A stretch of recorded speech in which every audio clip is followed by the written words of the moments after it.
There was a very important historical controversy, really an international controversy that sort of set the mood for the requirements or the desire for a memorial to the murdered Jews of Europe to be placed in Berlin.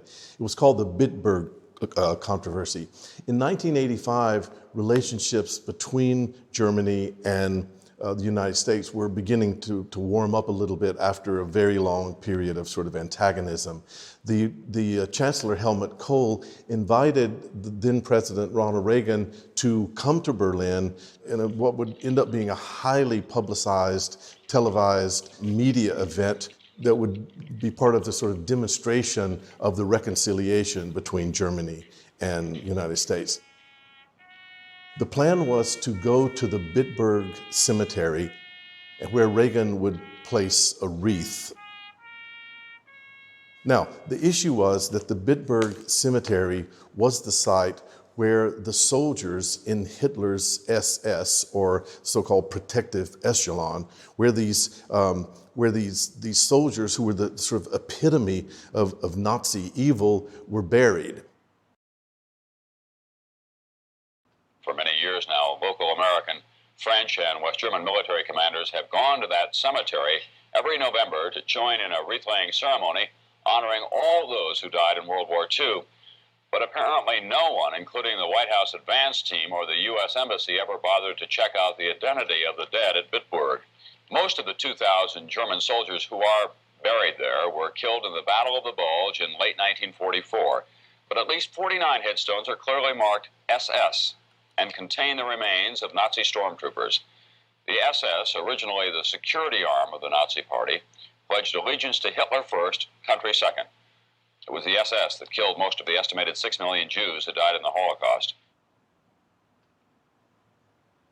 The excuse was that there was a military base, an American military base nearby, and that the sort of combination of German cemetery and American military base somehow in the minds of Kohl and Reagan made sense. This, as you can imagine, sparked an enormous international controversy about the inappropriateness of an American president really, in a way, celebrating the German SS soldiers. And this is how Reagan responded and defended himself.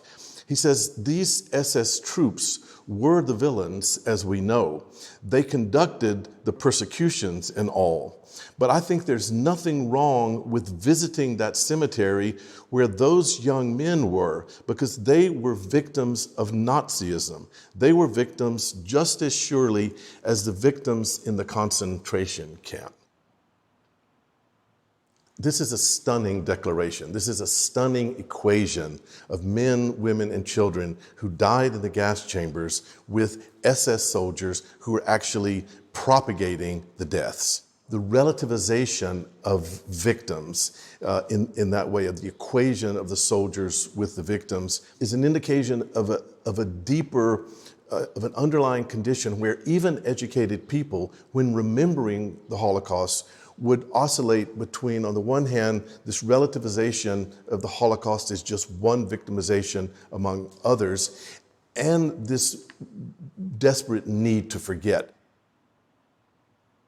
The Bitburg Controversy helped produce a kind of public understanding of the conditions that required a memorial to the murdered Jews.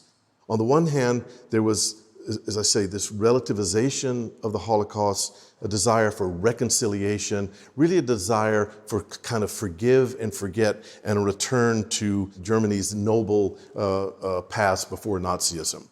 On the other hand, there was a recognition for a need for a critical memory, a kind of collective responsibility of constantly working through the past as part of one's everyday life, a refusal to package the Holocaust so that it can be redeemed and set aside, and the recognition that there's a social responsibility for constantly working through this.